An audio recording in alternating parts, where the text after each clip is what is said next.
네, 안녕하십니까.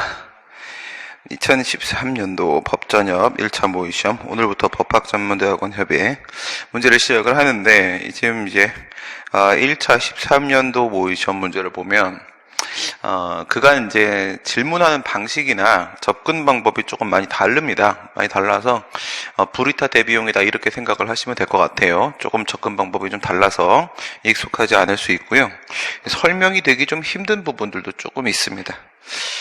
먼저 1번을 보시게 되면 행정법의 법원에 대한 설명 중에 옳은 것은, 행정법의 법원 이렇게 얘기하게 되면 법의 인식 근거 또는 존재 형식, 법은 어떻게 존재하고 있는가, 어떤 형식으로 존재하는가, 무엇을 법이라고 볼 것인가, 이러한 문제를 우리가 행정법의 법원이라고 하죠. 그 다음에 행정법의 법원에는 성문 법원이 있을 수가 있겠고, 그 다음 불문 법원이 이렇게 있을 수가 있겠고, 이렇게 실체법과 관련된 부분에 있어서는 우리나라는 대륙법계를 따르고 있기 때문에 성문법원이 이제 원칙이 되고 불문법원이 예외, 보충적으로 이렇게 우선은 적용된다라고 보게 됩니다. 그랬을 때 순서대로 우리가 알고 있는 거 보시면 이제 헌법부터 이렇게 가죠. 헌법이 있고 법률이 있고, 그 다음에 대통령령, 그리고 총리령, 그 다음에 각부 장관이 만드는 부령, 광역지방자치단체 조례, 광역조례, 기초지방자치단체, 광역지방자치단체 규칙, 다음 기초지방자치단체 조례, 다음 기초지방자치단체 규칙, 이런 것들이 있을 수 있고요. 다음에 물론 이제 우리가 변호사 시험 문제에서 봤던 것처럼 행정규칙의 형식에 해당한다고 하더라도, 여기서 행정규칙 형식이라고 하더라도 행정규칙으로 만들어졌는데, 그것이 대외적 구속력이 있으면, 외부적 구속력이 있으면 그것도 이제 행정법의 법원이 될 수가 있고, 그 법규명령은 뒤에 있는 조례나 규칙과 같은 자치법규보단 상위법이 된다라고 했었습니다. 그 다음에 이제 불문법으로 가장 먼저 떠올릴 수 있는 건 이제 판례법하고, 그 다음 관습법, 그리고 조리법, 이런 것들이 있죠. 그런데 우리나라에서는 이제 판례는 법이 아니다. 일반적인 추상적인 규범으로서 판례가 작용을 하는 것은, 법으로서 기능하는 것은 아니고요. 당의 사건의 범위 내에서만 기속력이 인정될 뿐이라고 했습니다. 법원조직법에 그렇게 되어 있죠. 그래서 이제 관습법하고 조리법, 요게 이제 불문법원에 해당할 텐데, 헌법재판소의 결정에 의하면 감사원 규칙은 헌법에 근거가 없기 때문에 법규명령으로 인정되지 않는다. 물론 없죠. 감사원 규칙에 대한 규정은 헌법에는 별도로 없습니다. 여기서 대통령령, 총리령, 부령 말고도 플러스 알파로 우리 헌법에는 어떤 내용들이 있느냐, 국회 규칙이 있을 수 있고, 그 다음에 헌법재판소 규칙, 헌재 규칙, 그 다음에 대법원 규칙, 중앙선거관리위원회 규칙, 중선관위 규칙, 규칙, 이런 것들이 이렇게 헌법에는 법규명령 형식으로 제시가 되어 있습니다. 그래서 지금 감사원 규칙은 헌법에 포함이 안 돼 있죠. CF 감사원 규칙은 헌법에 제시되어 있지 않습니다. 그런데 헌법에서 제시하고 있는 이와 같은 대통령령, 총리령, 부령, 시행령이죠. 시행규칙이죠. 그리고 국회규칙, 헌재규칙, 대법원규칙, 중선관위 규칙은 뭐라고 보는 거다? 얘네들은 예시적 규정이라고 보죠. 예시규정이라고 보고, 그래서 우리 판례는 감사원 규칙, 이건 헌법을 근거로 인정되는 게 아니라 법률을 근거로 해서 인정되는 법규명령이다 라고 해서 법규명령으로 인정을 하고 있습니다. 예시규정으로 보고 있다. 이게 포인트죠. 법의 인식 근거로 보게 되면, 이 얘기는 법원을 법의 인식 근거로 볼까, 존재 형식으로 볼까, 이런 문제를 얘기하는 건데, 이 부분이 중요한 것이 아니라 헌법은 행정법에서 행정법의 법원 중에 성문법원, 성문법원 중에 헌법은 당연히 포함이 되는 것이죠. 제국법으로서 헌법에 위반되는 행위도 당연히 위법한 행위가 될 수가 있습니다. 될 수 없다. 이제 이거 틀린 말이 되고, 인정되지 않는다. 틀린 말이 되고, 관습법은 성문법령의 흠결을 보충하기 때문에 법률 요구 원칙에서 말하는 법률에 해당한다. 물론 원칙적으로는 이 불문법이 성문법을 보충하는 기능을 수행한다. 이렇게 보죠. 아무리 그렇다고 하더라도 법률 요구 원칙에서 얘기하는 법률은 이쪽이죠. 법률 요구 원칙. 법률 요구 원칙에서 법에 근거를 두어야 한다라고 했을 때 그것은 성문법에 근거를 두어야 된다라는 말이지 불문법에 근거를 두는 것을 법에 근거가 있다라고 말하진 않죠. 불문법 쪽은 아니니까 법률에 해당한다. 틀린 말이 되겠고요. 법원이 분쟁 해결의 기준으로 삼을 수 없는 규범은 분쟁 해결의 기준으로 삼을 수 있다 없다 라는 얘기는 재판 규범성이 인정되지 않는다 이 얘기를 말하는 거예요. 재판 규범성이 인정되지 않는 규범은 재판 규범성은요 그 행정 입법이 외부적 구속력을 갖고 있다 없다 이거죠. 외부적 구속력이 없다 그 얘기입니다. 국민이나 법원에 대한 구속력을 미치지 않는다. 이 규범은 행정법의 법원이 되지 못한다는 점에 대해서 이견이 없다. 이견이 없다 그러면 다 틀린 말이죠. 이견이 없다. 이견이 있습니다. 그러니까 외부적 구속력이 인정이 되냐 안 되냐에 따라서 이것을 우리가 행정규칙하고 행정규칙 그리고 행정명령 말하는 거죠. 법규명령 이렇게 나누지 않습니까? 했을 때 내부적 구속력은 당연히 있고요. 외부적 구속력이 있느냐 없느냐에 따라서 재판 규범성이 인정이 되냐 안 되냐가 이렇게 나눠지겠죠. 얘는 외부적 구속력이 없기 때문에 그래서 재판 규범으로서 기능할 수가 없고 얘는 외부적 구속력이 있기 때문에 재판 규범으로서 기능할 수가 있다죠.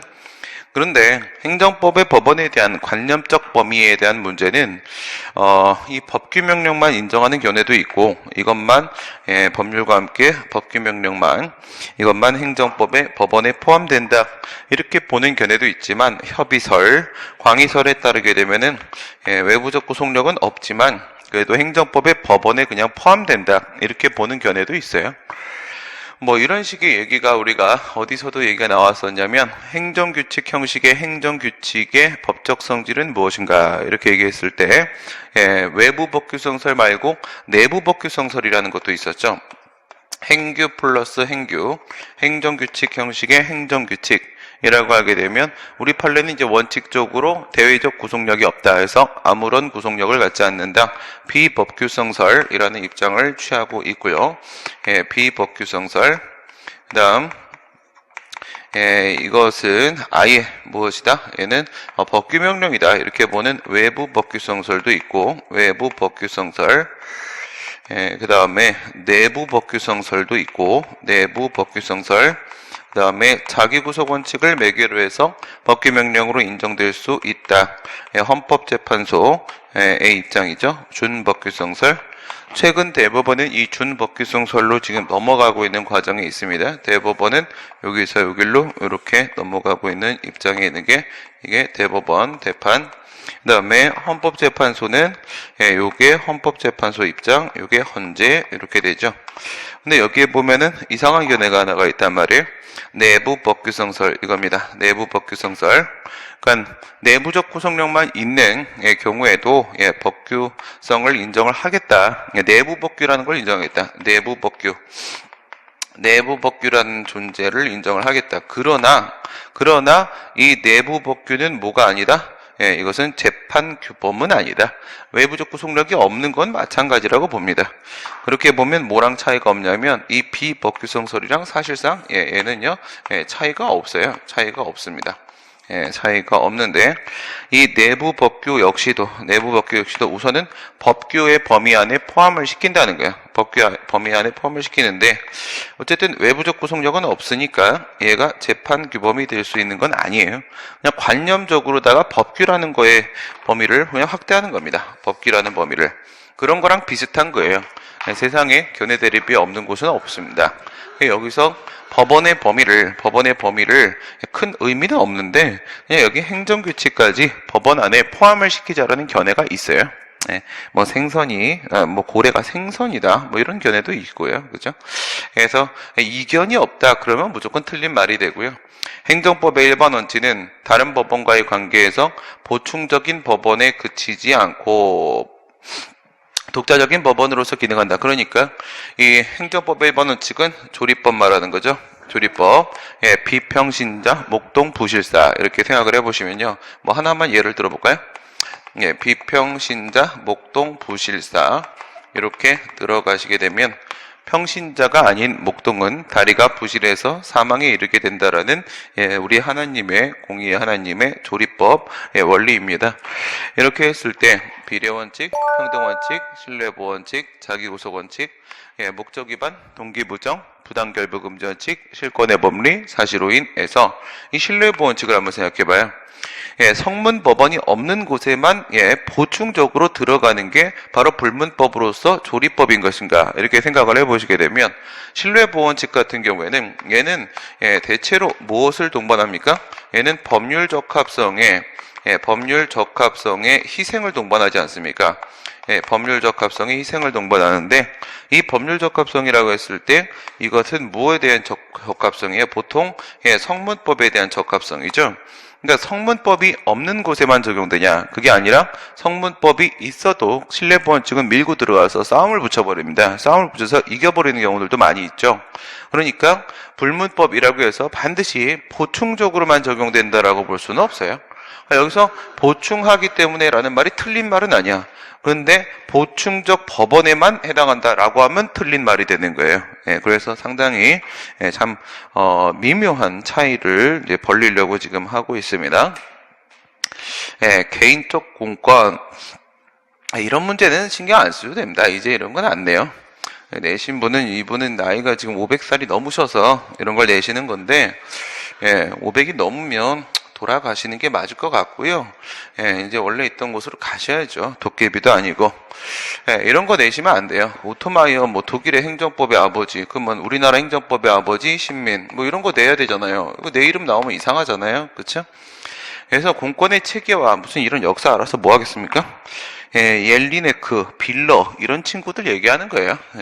공권이라는 것을 체계화시키는 행정법을 이게 행정법을 체계화시키면 그러면 오토바이 타는 오토마이어가 맞고 그다음에 이제 공권을 체계화시키면 이거는 옐리네크라는 이 친구가 또는 이제 누가 빌러 뭘 빌기는 빌러라는 이런 친구가 정립을 했다라고 하는데 그거와 나하고 무슨 관계예요? 독일에는 나 독일어도 모르는데 그죠? 다 까먹었어요. 됐고요. 이런 거 나오면 그냥 하세요. 그냥 틀렸겠지, 그치?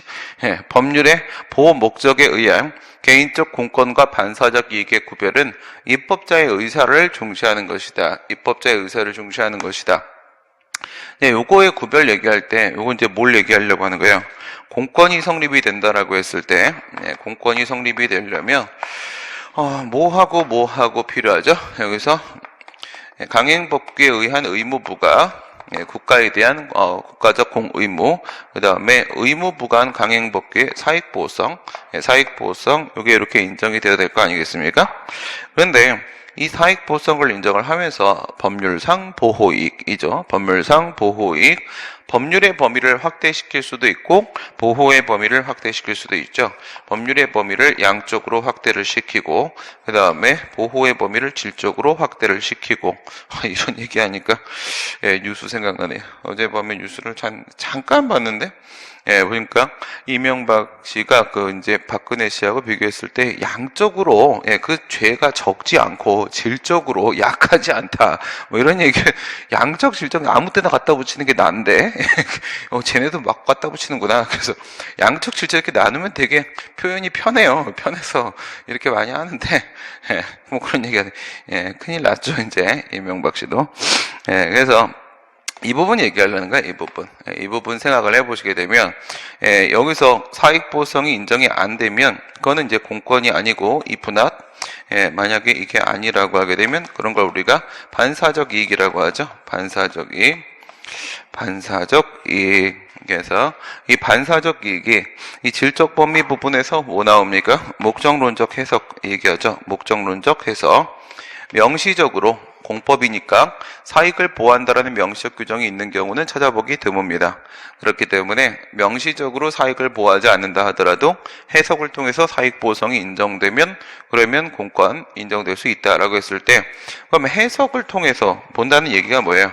입법자의 의중이 무엇인지를 살펴보겠다라는 뜻이잖아요. 그렇죠? 그래서 입법자의 의중을 중시하는 것이다. 그런 얘기를 하는 건데 표현이 좀 이게 깔끔하지가 않죠. 깔끔하지 좀 않아요. 23년도가 좀 그런 것 같습니다. 최근 판례는 개인적 공권을 확대하기 위해서 권리 침해의 가능성을 취소의 제기 요건으로 인정을 하고 있다. 물론 이렇게 보면요. 이렇게 보면은 공권이 확대되는 건 맞아요. 이렇게 보면 공권이 확대되는 건 맞아요. 무슨 말인지 모르겠죠? 그런데 최근 판례, 우리 판례가 그런 건 아니에요. 우리 판례가 이렇게 보는 건 아닙니다. 저건 독일 판례 얘기하는 거예요. 독일 판례. 그래서 이제 원고 적격이 인정되냐 안 되냐라는 문제를 본안에서 권리 침해가 되냐 안 되냐라는 문제하고 이렇게 이제 비교를 하잖아요. 여기에는 이제 한국이라는 나라가 있습니다. 한국 되게 큰 나라고요. 그다음에 여기 이렇게 독일이라는 이런 나라가 있어요. 독일 이렇게 있단 말이에요. 했을 때 원고 적격 소송 요건 부분에서 소송 재판에서 원고 적격이라는 거 하고 그 다음에 여기서 본안 판단, 본안 재판 판단 이렇게 했을까? 본안 판단 이렇게 하게 되면요. 독일은 뭐라고 얘기를 하냐면 공권이 성립이 되는가 이거요. 공권이 성립이 되는가 이것만 봐요. 이것만 보고 나서 그리고 나서 공권이 침해될 수 있는 가능성은 뭐 주장하면 장땡이고 장땡입니다. 그리고 이제 본안 가서 보자 이거예요. 침해 여부에 대한 문제는. 그다음에 여기서 이제 처분이 위법인지 아닌지 위법한 처분이냐 아니냐를 보고 나서 그리고 나서 이 위법한 처분에 의해서 저 공법상 권리가 침해되었는가 아닌가 이걸 본단 말이에요. 그러니까 공권에 대한 문제, 원고 적격 부분에서는요, 그 공권이 침해되는지 안 침해되는지에 대한 문제를 살피지 않습니다. 근데 이제 우리나라 같은 경우에는 그래도 좀 주관적 소송으로서의 구색을 좀 맞춰보려고, 뒤에서 우리는 취소송의 소송물이 뭐야? 처분이 위법인가? 이것만 보잖아요. 오직 이것만 보기 때문에 권리 침해되었는가 안 되었는가? 이 부분을 살피지 않는다는 거예요. 그럼 이렇게 돼버리면 우리나라 취소송은 완전히 객관적 소송이 돼버린단 말이에요. 객관적으로 처분이 위법인지만 보게 되니까 이게 이제 객관 소송화가 될 가능성이 상당히 큽니다. 이 부분을 딱 보고 본안이 중심 아니냐? 그러면 독일과 같은 이런 주관적 소송이 아니라 프랑스와 같은 월권 소송, 권리와 관계없는 소송, 객관적 소송이다 라는 주장을 하시는 분들도 계시죠. 서울대 박정 교수님 그런 주장하시고요. 설득력이 있습니다. 그런데 여기서 이제 우리나라 같은 경우에는 공권이 성립이 되는가? 그 다음에 침해 앤드 우려 이런 거를 원고 적격에 살핀단 말이에요. 원고 적격 판례 보면은 권리가 침해됐냐 안 됐냐 이런 얘기를 자꾸 해요. 이런 걸 얘기하고 이 우려 요거는 이제 개연성입니다. 개연성. 이런 얘기를 우리는 이쪽에서 하죠. 그냥 가능성이 있으면 그냥 장땡 그리고 넘긴다 이런 문제는 아니에요. 이거는 우리나라 판례의 경향이 아니고 독일 판례의 경향이 되는 겁니다. 이런 걸 왜 물어보지? 판례는 오늘 재미없어요. 행정청이 부재 소특권을 부관으로 붙이는 것은 공권 포기. 그러니까 소송을 제기하는 소권이잖아요. 소권. 소송을 제기할 수 있는 권리는 이것은 공권이잖아요. 소송법은 공법이죠. 소송법은 공법이고 소송법을 근거로 인정되는 권리는 공권이죠. 공법이니까 공권이란 말이야. 그러니까 소송을 제기하지 않겠다라는 부재소, 특약, 특권 이거는 공권 포기다. 공권 포기니까 허용되지 않죠. 이런 문제들 많이 나왔었죠. 그 다음에 석탄산업 시행령 소정의 재해위로금 청구권, 재해위로금 청구권이라는 권리가 돈 달라고 하는 권리가 있는데 이 권리가 어디서 인정되고 있습니까? 이 권리가 지금 공법이잖아요. 그렇죠? 공법을 근거로 인정이 되고 있어요. 그러면 얘도 뭐가 되는 거야? 얘도 공권이 되는 거잖아요. 얘도 공권이 되는 거니까 당사자 합의에 의해서 이를 포기할 수 있다? 아니 위에서 공권이 포기 안 된다. 근데 밑에서 공권을 포기할 수 있다. 그러면 그게 말이야 소야? 왜 이런 걸 내는 거지? 그 다음 요거는 조금 의미가 좀 있어 보여요. 행정개입 청구권. 행정개입 청구권은 어디서 주장하는 권리입니까? 의무이행소송에서 주장하는 권리다 이거죠. 의무이행소송에서. 의무이행소송은 부작위 위법 확인 소송이나 아니면 거부처분 취소하고 비교를 해보시게 되면은 현재 있는 취소이나 부작위 위법 확인 소송은 사후적 소송이죠. 사후적 소송인데 의무이행소송 같은 경우에는 의무이행소송은 언제를 기준으로 해요? 얘는 판결시를 기준으로 하죠. 판결시를 기준으로 판단을 내린단 말이야. 왜냐면 의무이행소송에서 인용 판결을 하게 되면 그 판결의 형식은 처분 명령 판결이란 말이에요. 처분 명령 판결. 그러니까 만약에 처분시를 기준으로 했을 때 처분시를 이걸로 한번 예를 들어 볼까요? 처분시하고 판결시하고 비교를 한번 해보세요. 처분시, 판결시 이렇게 한번 기준을 둬보겠습니다. 법령을 이렇게 바꿔볼까? 처음에는 1, 2, 3의 요건을 충족하면 라는 처분을 한다 이렇게 돼 있었는데 여기서 1, 2, 3, 4의 요건을 충족을 해야만 허가 처분을 할 수가 있는 상황입니다.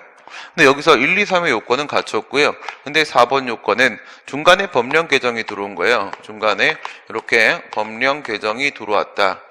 그래서 4번 요건, 강화된 피난시설 이런 요건이 하나가 들어왔다고 쳐봐. 그럼 여기를 기준으로 하게 되면 그냥 이거는 기속행위입니다. 얘는 그냥 기속행위 must 들어가게 되면 요건을 갖췄으니까 허가를 해달라고 요구할 수 있는 권리가 당연히 인정되겠죠. 그러면 여기로 치게 되면 인용 판결이 나올 거예요. 여기로 치게 되면 인용 판결이 나오는데 근데 여기로 치게 되면 요건을 못 갖췄으니까 인용이 안 되고 기각 판결이 이렇게 나와야 될 거예요. 근데 처분시를 기준으로 하게 되면 여기를 우리가 보통 취소해서 생각하는 것처럼 이걸 기준으로 하면 인용 판결이 나오고요. 그 인용 판결은 처분 명령 판결이 되는 거겠지. 그러면 현재 법에 따르게 되면 판결을 선고할 때 그 현행 법령에 따르게 되면은 처분을 허가를 할 수가 없는 상황인데 법원이 허가를 하라고 여기서 인용 판결, 명령 판결 내리는 상황이 되는 거잖아요. 그러면 무슨 현상이 발생해? 그 인용 판결을 하면 판결이 지금 허가해줄 수 없는데 허가하라고 했으니까 허가할 수 없는데 허가라고 했으니까 판결이 위법해져 버린단 말이에요. 그러니까 의무이행소송 같은 경우에는 처분 명령 판결을 한다는 측면에서 얘는 구조적으로 어쩔 수 없이 판결시가 기준이 될 수밖에 없어요. 판결시가. 그런데 이 의무이행소송에서 주장하는 공권이 여기서 주장하는 공권이 바로 행정개입 청구권이더라 이거예요. 행정개입 청구권. 맞아요. 행정개입 청구권은 의무이행소송에서 사용을 하려고 우리가 만들어 놓은 공권입니다. 그러니까 이게 실체적 권리고 이게 그것을 담는 그릇이란 말이에요. 얘가 권리고 이게 내용물, 이게 그릇이란 말이야. 그렇게 치면 이 행정개입 청구권은요. 얘는 사전적 구제를 위해서 필요한 권리입니다. 얘는 사전적 구제를 위해서 필요한 공법상 권리가 되는 게 맞긴 해요. 맞긴 한데 그런데 뭐도 생각을 해볼 수가 있는 거냐면 이것만 볼 수 있는 게 아니라 사전 예방적인 성격, 사전적인 성격만 갖고 있는 게 아니라 사후적 성격도 갖는 게 어떤 상황이 있을 수 있냐. 저런 상황이 아닐 수도 있는 거잖아요. 저런 상황이. 여기서 교수님은 뭘 예를 드시냐면 위법한 부작위에 따른 손해배상 청구, 위법한 부작위에 따른 손해배상의 문제를 생각을 해보라 이거예요. 그래서 이미 위협한 부작위로 혹한의 날씨에 주치 중에 잠이 들어서 노상에서 동상에서 죽어버렸어요. 그럼 이미 죽어버린 상황, 사망한 상황이니까 이거는 사후적인 구제를 위해서 필요한 권리가 되어버릴 수 있다는 거죠. 재량의 0으로 수축돼서 행정개입청권이 성립되는 대표적인 케이스, 그런 경우를 얘기를 하는 겁니다. 그러니까 지금 이게 의무행송이 사전소송은 맞아요. 이거 아주 본질적인 문제로 들어간 건데 이게 사전소송이라는 걸 부정할 이유는 없죠. 왜? 이런 경우에 만약 거꾸로 되게 되면 어떻게 돼요? 거꾸로 되면 이럴 수 있지. 법이 개정된 게 아니에요. 4번이 이렇게 들어온 게 아니에요. 사정변경이 발생을 했어요. 여기다가 이렇게 사정변경이 발생을 했다. 그러니까 처음에 허가를 신청할 때 거부 처분이 나올 때는 1, 2의 요건만 충족하고 3번 요건은 못 갖추고 있었던 상황에서 소송 도중에 이 친구가 3번 요건을 갖춰서 이렇게 갖춰버렸다. 그러면 판결시를 기준으로 하게 되면은 인용 판결을 내릴 수 있을 거 아니겠습니까? 그래서 이런 상황도 발생할 수가 있어요. 그러니까 이런 법령 개정이나 사정 변경이나 이런 문제가 생기면은, 그런 문제가 생기면은 얘는 사전 소송으로서의 기능을 할 수가 있습니다. 그 기능을 할 수가 있으니까 사전 소송인 거예요. 하지만 사전 소송으로 기능을 할 수 있다고 해서 거꾸로 사후 소송으로서 기능을 할 수 없다고 볼 수는 없는 거란 말이에요. 그렇죠? 사후 소송으로서 기능도 당연히 할 수가 있는 것이다. 뭐면 이런 법령 개정 사정 변경 없으면 당연히 판결 시하고 처분 시의 차이가 없고요. 그러면 처분 기준으로 판단을 내리는 건 당연한 거가 되는 거예요. 처분 기준으로 하면 지금 상황은 사후 상황이잖아. 그렇지? 사후 상황이 되는 거기 때문에 사전 소송이 가능하다고 해서 사후 소송이 안 된다라는 말은 안 되는 거고, 그러면 이 의무 이행 소송을 위해서 만들어진 행정 개입 청구권이라는 거, 이게 사전적 구제 기능을 할 수 있다고 해서 사후적 구제 기능을 할 수 없다는 건 말이 안 되는 거예요. 그렇죠? 얘는 미분적분을 풀 수 있으니까 더하기는 못할 것이다. 그건 무슨 말이야, 그게? 그렇죠? 말이 안 되는 얘기를 하고 있는 겁니다. 저게 의무이행성을 겨냥한 공권이라는 점에 있어서 좀 헷갈려 봐라. 뭐 이 정도의 말장난 그런 의미, 좀 의미는 있습니다. 그리고 이런 문제도 참 그렇습니다. 오늘은 아주 재미없습니다. 판례에 의할 때 이게 지금 법전협 풀이로 치게 되면 첫날인데, 그죠? 첫날인데 막 재미없다고 하네. 인강 들으시는 분들은 제왜 저러나 싶겠다. 앞에 거 변호사 시험부터 쭉 연결하고 있어서 그렇습니다. 변시 문제는 좀 재미가 있었습니다. 판례에 의할 때 행정법규에 위반한 경우에 사법상 법률 행위의 효력, 이겁니다. 공법사법의 그 사법입니다. 사법상 법률 행위의 효력이 인정되지 않는 거, 이렇게 얘기를 했는데, 기본적으로 우리 행정법규는 어떤 법규인가를 생각을 해보셔야 돼요. 행정법규.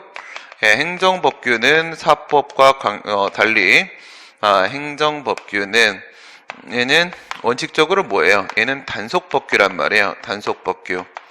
단속법규가 되는 것이고 효력법규가 아니란 말입니다. 효력법규가 아니다. 이거지 이거가 아니다.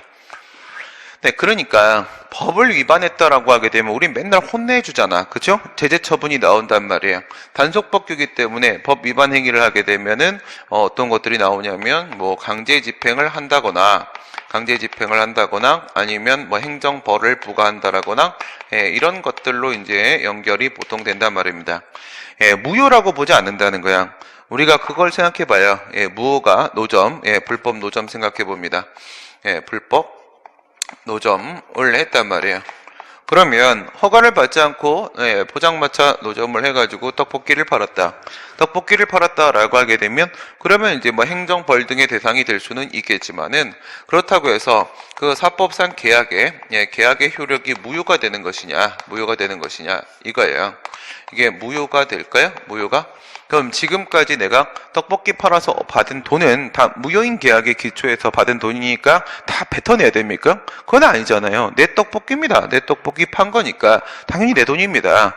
그 얘기는 무효가 되는 게 아니다. 그 얘기는 공법은 행정법규는 원칙적으로 단속법규라는 거예요. 단속법규. 이거는 이제 제재 대상이 되는 것이지 그것이 효력이 무효로 돼버리는 건 아니라는 거예요. 여기서부터 이제 기초에서 시작을 하게 되는데 여기서 이제 보게 되면은 이 세 개가 그냥 일반적 상황에서의 단속법규예요. 이게 일반적 대체로 다 이거예요. 이게 아주 특이한 거예요. 이것만 기억하면 돼요. 이것만. 뒤에도 또 나와요. 그 다음에 이거 같은 경우에는 이거는 사건 형성적 성격을 띠고 있는 거잖아요. 뭐야? 그러니까 얘네들 금융산업의 구조 개선에 관한 법률 소정의 규정에 위반해서 사전 승인을 받지 아니한 금융기관, 은행 생각하시면 되죠. 은행의 주식 소유 행위, 은행이 뭐 한다는 거예요? 은행이 다른 회사, 뭐 A라는 회사가 있다. A라는 회사의 주식을 모아버릴 수 있잖아. 금융기관 돈이 있잖아요. 돈이 있으니까 돈놀이 하는 애들이고 그 돈을 가지고 다른 회사의 주식을 싸그리 사모아. 싸그리 다 사모아갖고 그냥 회사를 아예 얘가 장악해버릴 수도 있는 거잖아요. 은행은 맘먹으면 할 수 있죠. 그러니까 금융산업 구조에 관한 법률에서 뭐라고 했어요? 사모으지 말라고, 남의 회사 주식 사모으지 말라고 막아버린 거예요. 이러면 안 된다. 언제만 사전에 승인을 받은 경우에만 그때만 주식을 살 수가 있는 거지 주식을 막 지 맘대로 사모으면 안 된다. 이렇게 되어 있는 거. 그 다음에 임대주택상 임대 조건의 조건을 신고하도록 되어 있단 말이에요. 신고를 하라고 했는데 신고를 안 해. 그리고 표준 임대차 계약에서 사용에 관한 규정을 위반한 임대차 계약, 규정을 위반한 임대차 계약, 임대주택법 규정 위반 이런 것들은 그냥 다 뭐냐 단속법규이기 때문에 걸리면 뭐 벌금 부과받고 그렇게 되는 거예요. 그런데 얘가 좀 특이한 거라고 얘가. 그래서 부동산 중개법에 따라서 상한을 초과하는 부동산 중개 수수료. 그래서 상가냐 아니면 주택이냐에 따라서 뭐 이만큼 중개 수수료를 몇 프로 이렇게 받을 수 있다. 근데 이제 계약이잖아요. 그렇죠? 그래서 부동산 아줌마하고 내가 계약서 쓰면 둘이 간의 계약이잖아. 계약이니까 내가 이제 얘기를 했단 말이야. 나 좀 좋은 걸로 좀 구해주세요. 깨끗한 걸로 좋은 걸로 좀 해주세요. 그래가지고 그거보다 내가 이만큼 더 약정을 했어요. 나랑 계약을 하면서 내가 요만큼 더 드릴게. 웃돈 좀 챙겨 드릴 테니까 이렇게 합시다. 그랬을 때 내 웃돈 챙겨준다고 하고 나서 부동산 아줌마가 나한테 진짜 좋은 거를 그것도 막 가서 혼자 딜 다 해가지고 싸게 해줬어. 그러면 내가 여기서 만약에 원래 법대로 하게 되면은 뭐 300만 원을 줘야 되는데 중개 수수료를 500 드릴게. 500 드릴게. 그러면서 내가 200을 추가로 웃돈 드리겠다고 내가 쇼부를 쳤어요. 그 다음에 이제 받았죠. 이사까지 다 끝났어요. 끝나고 나서 그럼 나는 얼마를 드리겠어요, 아줌마한테? 전 300만 원 드려요. 뻥이었다고 하면 돼요. 뻥이었다고. 계약의 효력은 없습니다. 계약의 효력은. 그러니까 법에 정해진 대로 하는 거예요. 그러니까 부동산 중개업자들이 이런 짓 안 하는 거예요. 해봐야 못 받을 수 있단 말이죠. 이게 효력법규라고요. 효력법규. 부동산 중개법에 따라서 상한 초과하게 되면 초과한 200만 원 부분은 아무런 효력이 없기 때문에 나는 그 사람한테 돈을 줄 채무가 없습니다. 넘어가 버리는 거란 말이지. 그런데 위에 이거는 그냥 인가예요. 이거는 인가. 사립학교법 규정에 위반해서 감독청의 허가 없이 이 허가는 말이 허가고 가항상 인가가 되는 것이고 사립학교의 기본재산은 뭐라고 했어요? 학생들 교육, 학습에 이용되는 재산을 말하는 거예요. 사립학교 법인은 사람이니까 당연히 재산을 가지고 있겠죠. 그런데 학생들을 공부하는 데 필요한 재산인데 그거를 돈 막 없다고 막 팔아 넘기고 하면 학교로서의 기능을 제대로 수행할 수가 없잖아. 그래서 이럴 때는 별도의 인가가 있어야지만 팔 수가 있거든요. 그러면 사립학교 법인 갑이 있고 그것을 을이라는 사람한테 지 땅을 팔았어. 운동장을 팔아. 뭐 운동장을 어떻게 팔면 되겠어. 애들 여기서 축구를 해야 되는데 운동장을 막 이렇게 팔았어. 막 이렇게 팔았어. 어떻게 이렇게 한번 팔아볼까? 이렇게 하고 이걸 팔았다는 거야. 이거를 이렇게 팔면 얘들이 어디서 놀아. 그치? 말도 안 되는 거잖아. 그쵸? 이렇게 팔았다. 그건 팔았다 하더라도 인가를 안 받았기 때문에 사법상 계약의 효력은 발생하지 않습니다. 그 얘기를 하는 건데 이건 원래 인가기 때문에 밑에 있는 내용하고는 별개의 문제예요. 관계없습니다. 이거는 사건 형성을 하는 거잖아요. 사건 형성적 행위 아니겠습니까? 제3자의 법률 행위로서 사건, 뭐 토지거래 허가 이런 거 다 똑같은 거잖아, 그렇죠? 그래서 토지거래 허가 등 사건 형성적 행위로서 인가 없으면 효력이 없는 건 예, 물론인 겁니다. 문제가 약간 꼬름하면서 이상하면서 예, 그러면서 그 다음 행정행위입니다.